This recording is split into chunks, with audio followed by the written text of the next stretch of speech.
dia 28 de fevereiro de 2025 pode revelar um dos maiores mistérios da humanidade. Sim, pessoal, esse papo é sério e, acredite, muito interessante. Estou falando de um raríssimo alinhamento planetário que vai até o dia 1º de março. E tem mais, esse alinhamento já aconteceu antes, e quando aconteceu, nosso mundo foi completamente transformado. Saudações, meus queridos amigos do Mundo Proibido. Eu sou Wagner Souza e hoje vamos falar de algo grandioso que parece ficção científica, mas não é. Então, já deixe seu like, se inscreva no canal e se você quiser ser membro do Mundo Proibido, seja muito bem-vindo. Agora, vamos começar. Você já deve ter ouvido sobre o grande evento cósmico que ocorrerá no dia 28 de fevereiro, mas eu queria dizer que isso já aconteceu há mais de 2000 anos, quando uma luz misteriosa brilhou nos céus, guiando os 3 reis magos até o nascimento de Jesus. A famosa Estrela de Belém. Você já se perguntou o que era realmente aquela luz? Uma estrela comum ou algo mais avançado? Talvez uma nave interestelar vinda de outro lugar do universo? Uma nave extraterrestre? Ou, quem sabe, um evento cósmico testemunhado por seres de fora da Terra? Na história bíblica temos 3 homens, 3 reis magos que não eram reis ou muito menos 3. Mas não vamos entrar nisso agora. O importante é imaginar a cena. Há mais de 2000 anos, no meio do deserto, pessoas viram um grande fenômeno no céu. Lá não havia tecnologia ou luzes artificiais, certo? Tente se colocar no lugar deles. Como seria essa visão no meio do deserto da Judéia? Sem dúvidas, a impressão de algo muito maior, muito mais intenso. Com a visão dos nossos tempos de hoje, o que essa luz realmente significa? Era um sinal divino ou algo que ainda não conseguimos compreender completamente? Estou gravando esse vídeo exatamente no dia 28, dia do início do alinhamento planetário, que, como disse, vai até 1º de março, onde o ciclo se fecha. Tudo isso nos faz refletir sobre muitas perguntas. Será que esse fenômeno traz consigo uma mensagem importante para nós? Segundo a história bíblica, os 3 reis magos seguiram a estrela, ou seja, esse raríssimo fenômeno os levou a encontrar Jesus, o chamado Messias. Jesus nasceu sob esse alinhamento cósmico planetário. Mas por quê? O que nos leva a uma pergunta recorrente que a maioria de vocês fazem. Jesus era apenas um homem? E se ele fosse algo de outro mundo? Respondeu Jesus: o meu reino não é deste mundo. Se o meu reino fosse deste mundo, pelejariam os meus servos para que eu não fosse entregue aos judeus. Mas agora o meu reino não é daqui. Estamos prestes a vivenciar algo grandioso. É possível que a história mais uma vez esteja se repetindo?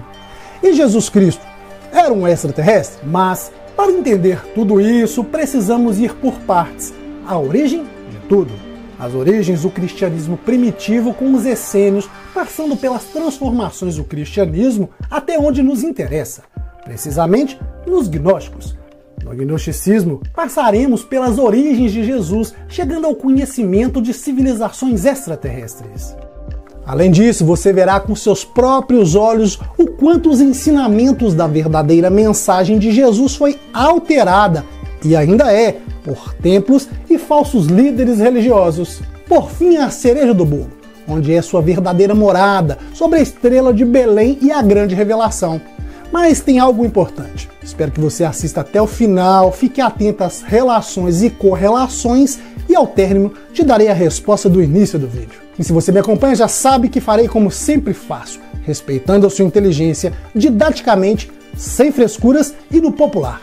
Mas para entender tudo isso, precisamos ir ao início de tudo. Nosso início é no Egito, precisamente no ano de 1945, quando um jovem agricultor descobriu alguns jarros de argila no interior de uma caverna, próxima à cidade de Nag Hammadi.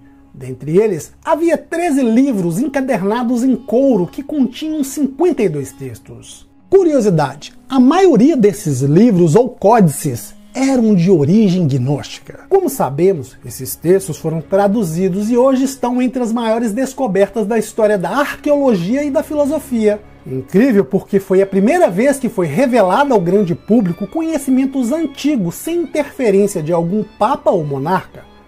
E polêmico porque esses eram os grandes poderosos da época, isto é, Só valia o que eles falavam, caso contrário, você aí não teria vaga no céu. Além disso, esses documentos revelavam uma versão totalmente distinta das 3 principais religiões ocidentais.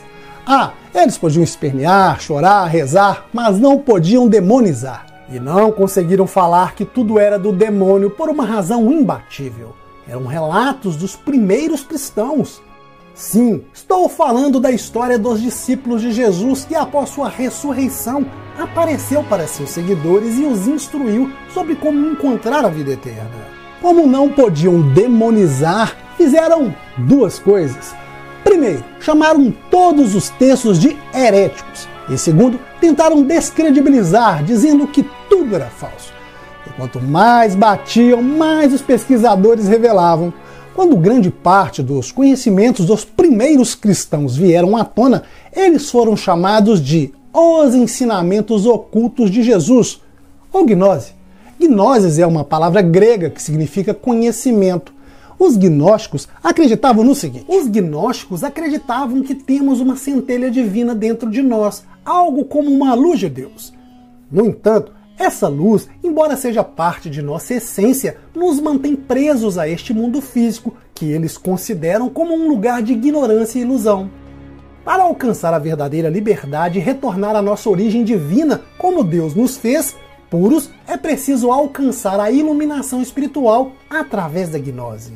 Para entendermos o início do cristianismo, ou melhor dizendo, a verdadeira forma do cristianismo, não isso que vemos por aí, vemos na internet, em muitas igrejas, infelizmente até na política do nosso país, os textos de Ragnar Maddy são cruciais. Muitos deles foram escritos entre 200 e 400 depois de Cristo, isto é, antes do cristianismo oficial e da decodificação do Novo Testamento. Na verdade, essa é uma história com um foco distinto, onde são passados os ensinamentos do Jesus vivo, reencarnado e ressuscitado. No cristianismo tradicional do Novo Testamento, a mensagem central é passada enquanto Jesus vivia sua vida na Terra. Já nesses manuscritos, o que vemos são os ensinamentos de Jesus em seu corpo celestial. Eles serviram como base para que os gnósticos aprendessem a alcançar a vida eterna.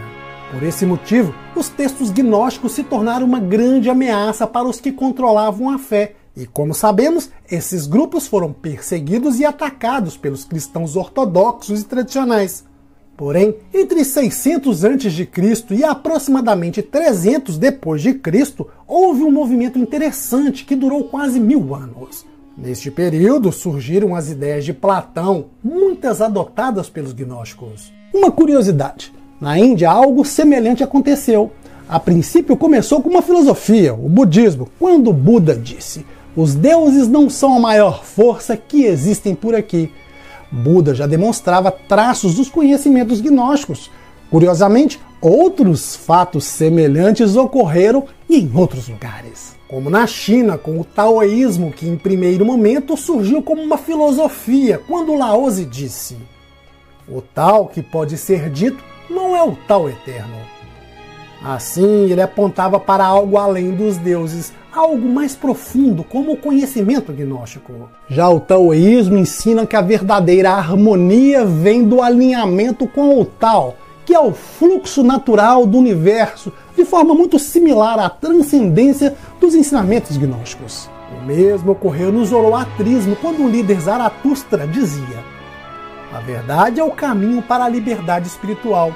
Esse conceito se alinha com a busca gnóstica por um conhecimento que liberta. Gente, de maneira geral, essas teorias buscavam ajudar as pessoas a se livrar do processo de reencarnação. Além disso, Platão, o filósofo, e Hermes Trismegisto também disseram: a alma, imortal como é, não pode deixar de existir. Ao morrer o corpo, a alma se separa dele e não pode se corromper, porque a alma é imortal e tem necessidade de retornar ao mundo das ideias.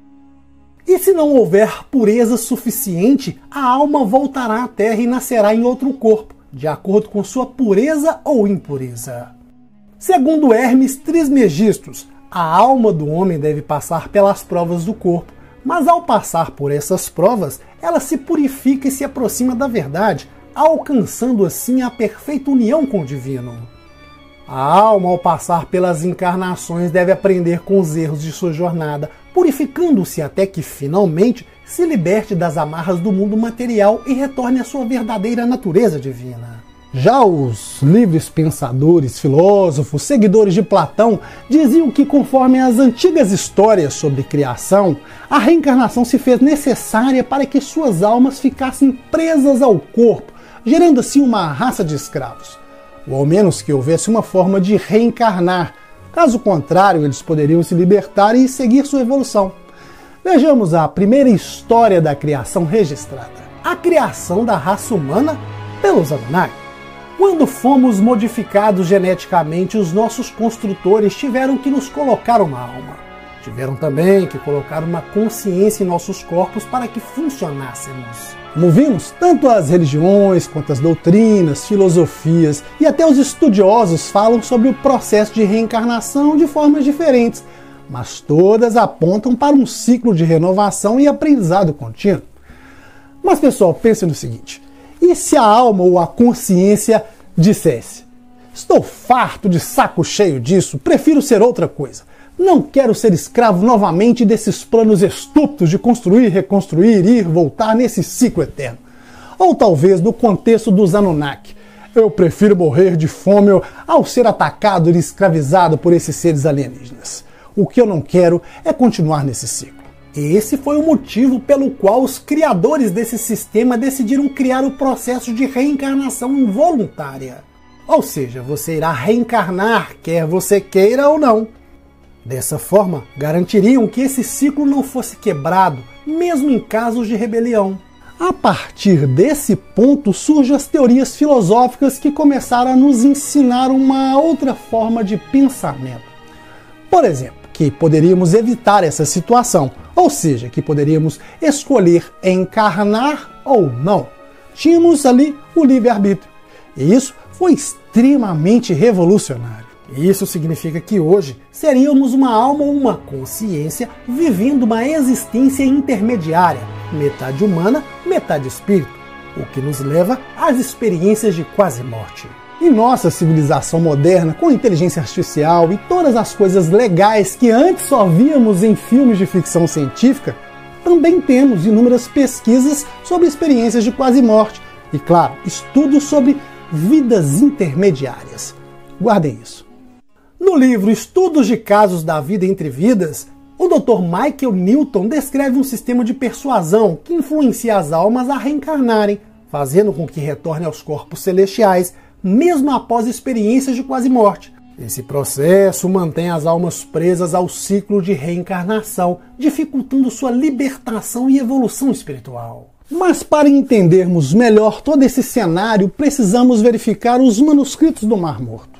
Se tratam de documentos muito antigos que foram escritos pelos judeus místicos. Eles se intitulavam de os essênios.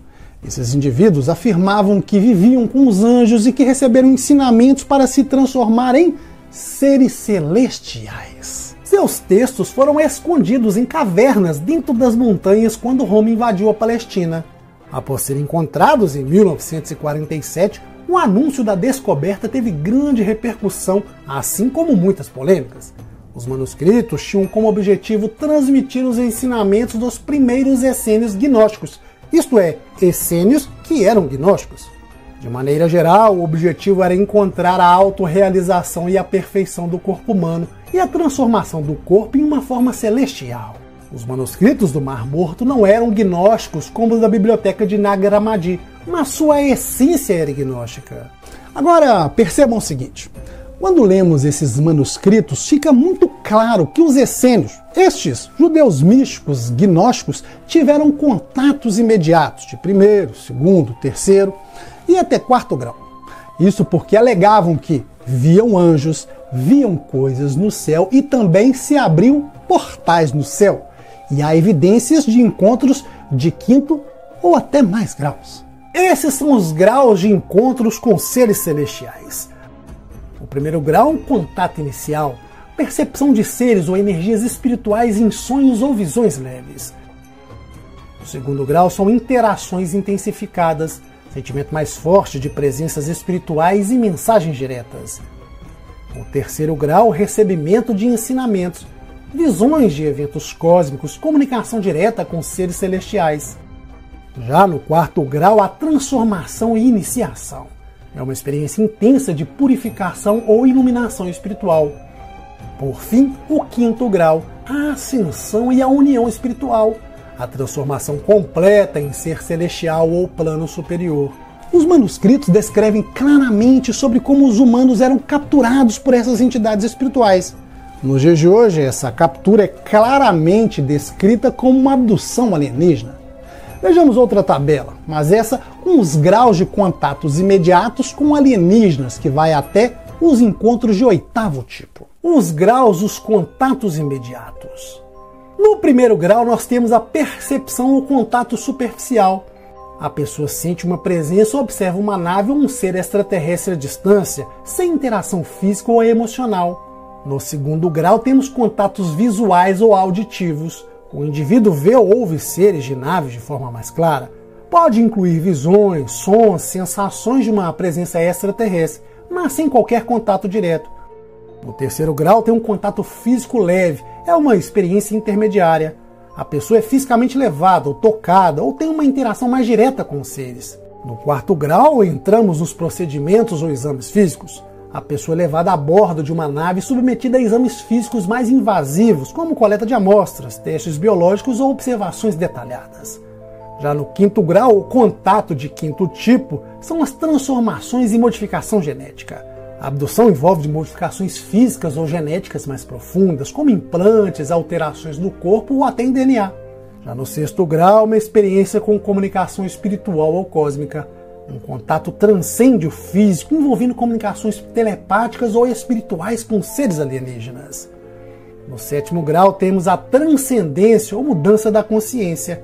A abdução leva a uma mudança profunda na consciência do indivíduo, muitas vezes resultando em uma compreensão do propósito espiritual ou cósmico mais elevado. Por fim, o 8º grau, ou contato de 8º tipo, é a ascensão ou transformação em seres celestiais. A pessoa se vê completamente transformada, muitas vezes alcançando um estado de pureza espiritual ou ascensão. O contato com seres alienígenas pode resultar na elevação da consciência, tornando uma pessoa um ser mais avançado ou até um ser celestial. Evidentemente, os essênios gnósticos não chamavam dessa forma, nem conheciam o termo abdução. Eles acreditavam que eram levados ao reino celestial e transformados em entes celestiais pelos chamados anjos. Entes celestiais são de outro plano, isto é, de uma outra realidade, ou seja, de fora da Terra. Em nossa língua moderna, o que é de fora da Terra chamamos de extraterrestres. Por isso, muitos pesquisadores deixam claro que os manuscritos do Mar Morto são, em primeiro momento, uma narrativa de revelação. Agora vejam que interessante e que coincidência incrível. Agora veja bem, eles foram descobertos em 1947, certo? Neste ano, tivemos 2 eventos paralelos. Um incidente em Roswell e o avistamento de um esquadrão de discos voadores pelo aviador Kennedy Arnold. Bem, agora que te mostrei como as coisas se relacionam, os graus espirituais e os graus de contatos imediatos, até tabela fiz para você, as incríveis coincidências, me responda. Chegou a hora de falar dos arcontes.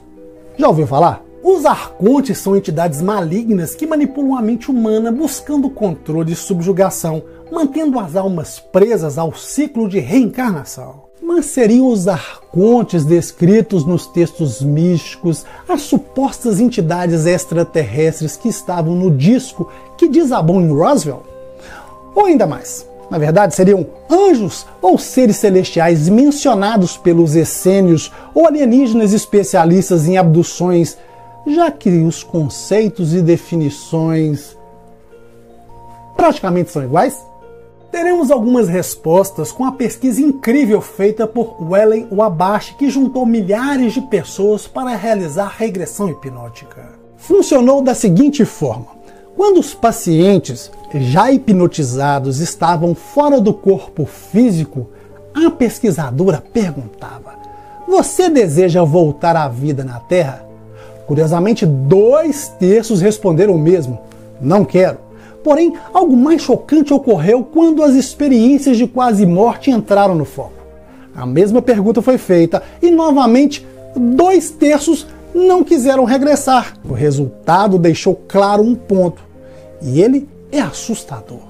As pessoas ou não queriam ou resistiram voltar à Terra. O que nos leva ao resultado das pesquisas dos pesquisadores modernos que te mostrei.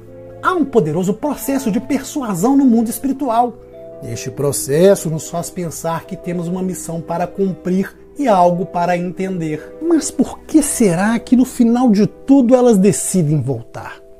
De alguma maneira ficam convencidas de que a vida pode ser boa se as condições melhorarem, ou de repente a vida pode ser até divertida. Atualmente temos vários estudos sobre reencarnação, quer seja através das experiências de quase morte, regressões de vidas passadas ou de vidas intermediárias. A ciência já provou efetivamente que a consciência está separada do corpo, que o corpo depende dessa consciência. E a isso chamamos de relação espírito-alma. Lembremos das teorias dos antigos gregos que afirmavam que o corpo seria uma prisão para a alma. Mas não seria essa uma ideia gnóstica derivada das teorias gregas muito populares, inclusive a dos primeiros cristãos? É importante sempre estar de mente aberta, mas sempre questionar tudo. Por que diabos nosso corpo tem mesmo de ser uma prisão da alma? Quem sabe tudo não se resuma a quanto fomos manipulados ao longo das eras para esquecer nossas sucessivas reencarnações? Também não lembramos que nossa essência é contínua, que nossa alma não morre e muitas vezes não percebemos que a vida que temos agora pode ser uma pequena prisão. Mas e se começássemos a lembrar das nossas vidas passadas? Alguns dizem que seria como se estivéssemos em um grande salão de jogos. E nesse salão viveríamos todas as nossas experiências passando de um corpo para o outro. Desse modo, dependendo de como encaramos essas experiências aqui na Terra, podemos acreditar ou que estamos numa prisão ou que estamos em um jogo. Um jogo onde somos donos do nosso destino e podemos jogar livremente. Por isso, os textos de Nag Hammadi são muito convincentes, principalmente porque permaneceram intocados, longe da manipulação dos homens. Os textos bíblicos que conhecemos, obviamente, foram alterados de maneira drástica, e ainda são. Aliás, hoje isso é chamado de revisão. Nos manuscritos de Nag Hammadi, a verdade está lá, nua e crua, simples assim. O espetacular é que são textos tão antigos e, ao mesmo tempo, muito modernos. Mas por quê? O motivo é porque eles tratam dos arcontes que nos desviam de nossa essência divina. É como um vírus de computador, um estado de consciência realmente ali, totalmente distorcido. Quando esse estado se manifesta na humanidade, nós os identificamos como psicopatas, sociopatas e outras coisas mais. Contudo, de fato, se trata de um estado de consciência profundamente extremo, mais profundo que a psicose. Por isso, muitos psicólogos e psiquiatras estudam esses textos. É o antigo e moderno ao mesmo tempo. Eles descrevem essa consciência que os gnósticos chamam de demiurgo ou governante. Essas criaturas criaram uma realidade falsa, como uma cópia grosseira da realidade original. Vejamos um exemplo claro em que o antigo é mais moderno que podemos imaginar. Em sua própria língua, os gnósticos descreviam seu próprio simbolismo sobre o que hoje chamamos de ilusão do tempo. Ou seja, eles descreveram a criação de uma simulação de computador lá nos tempos antigos. Nessa perspectiva, os gnósticos foram os responsáveis por trazer esses conhecimentos e nos alertar sobre os perigos da manifestação dessa força. O grande arconte, o demiurgo. Já os essênios, quando escreveram seus manuscritos, já sabiam que essa informação seria muito valiosa para a humanidade. Razão pela qual foram perseguidos por Roma, pois representava uma ameaça direta à estrutura de poder dessa época, e na verdade, até nos dias atuais. Os governos e os grupos religiosos do cristianismo fundamentalista foram os principais afetados, porque eram questionados duramente sobre as origens do cristianismo. Se estamos falando dos primeiros cristãos, Jesus era essênio. Jesus passou boa parte de sua vida com os essênios, levado por João Batista, que o iniciou nesses ensinamentos. Muitos acreditavam que quando João Batista preparou o ambiente para batizar Jesus, ele de fato o estava conectando com uma força celestial, ou seja, Deus, ou talvez um extraterrestre. Se é de fora da Terra, estamos falando de uma força extraterrestre. E se for assim, o cristianismo seria uma religião alienígena? Uma religião trazida para a Terra, promovida por extraterrestres? Ideias como essa eram uma séria ameaça aos poderes religiosos e políticos estabelecidos, razão pela qual os textos foram escondidos, porém muitos deles foram estudados durante décadas.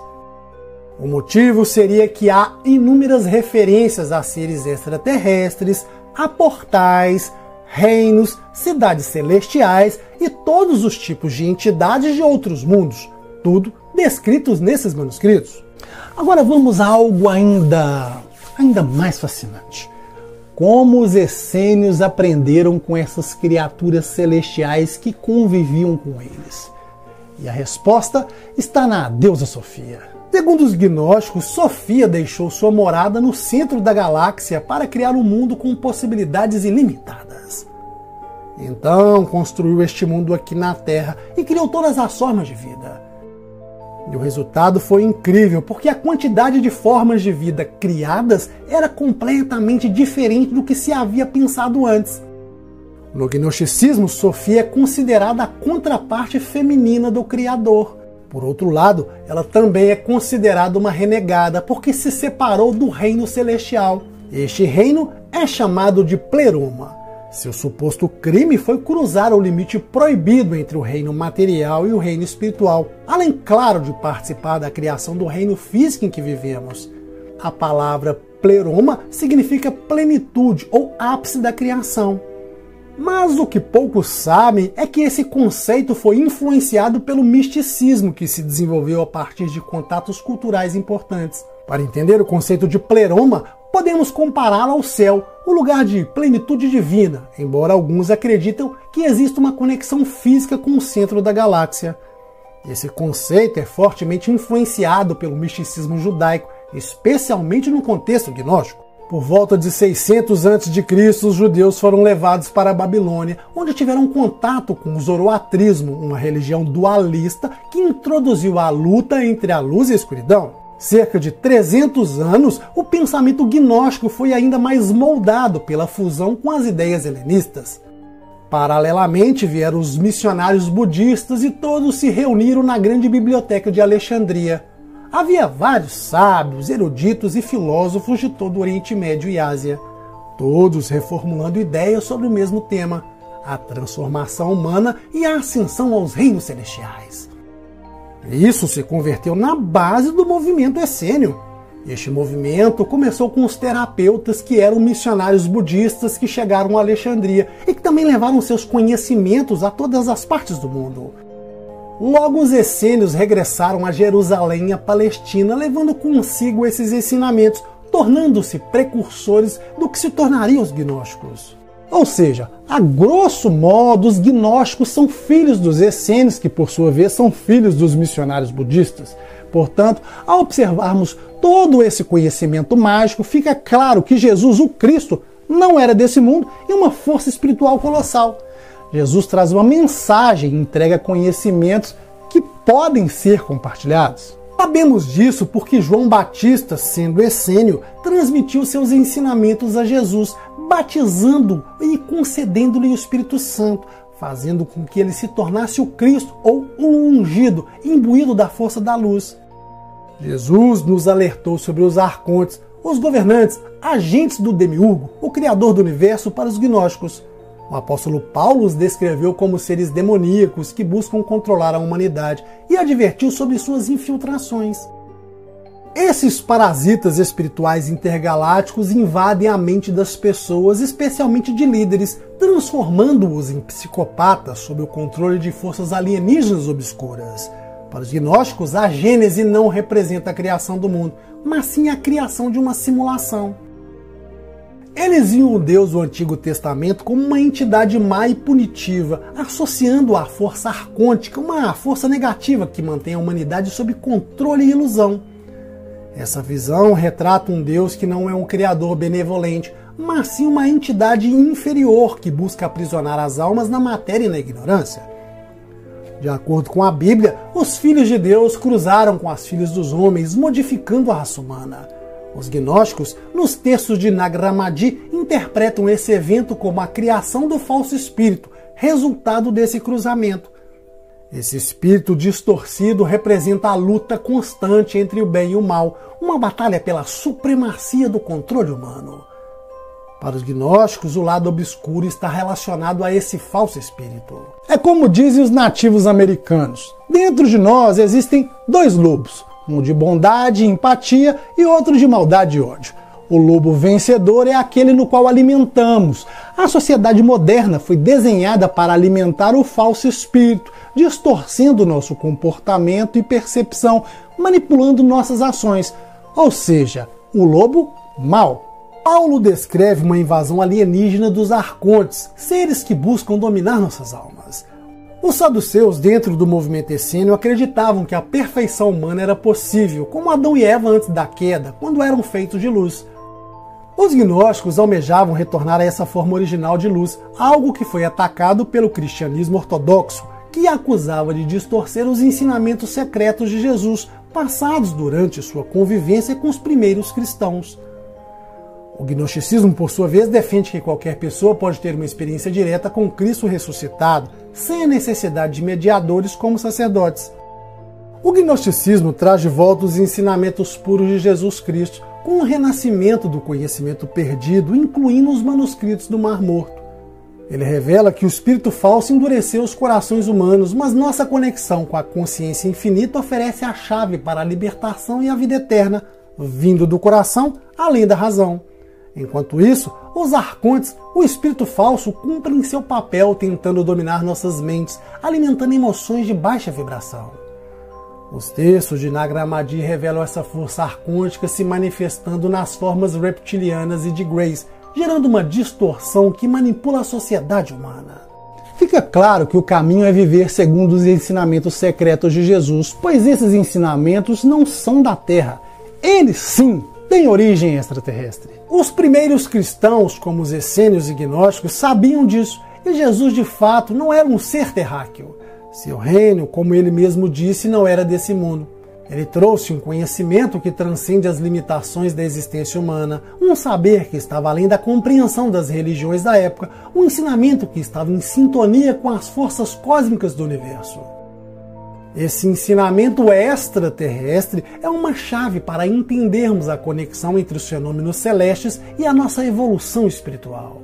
O alinhamento planetário, que começa hoje, 28 de fevereiro de 2025, com 7 planetas alinhados, é um evento raríssimo e cósmico. Como te mostrei, uma vez apenas ocorreu um evento semelhante com a famosa estrela de Belém, há mais de 2000 anos. Aquela luz misteriosa no céu que guiou os 3 reis magos até o nascimento de Jesus não era uma estrela comum. Ou era um fenômeno cósmico, uma manifestação das forças universais que nos indica a chegada de um grande ser com um propósito transcendente, ou era, sem medo de errar, uma nave extraterrestre. 7 planetas alinhados. Imagine a grande força eletromagnética que iremos receber. Não se trata de uma conexão simbólica entre o céu e a terra, mas uma chave clara para o despertar de um novo ciclo de sabedoria.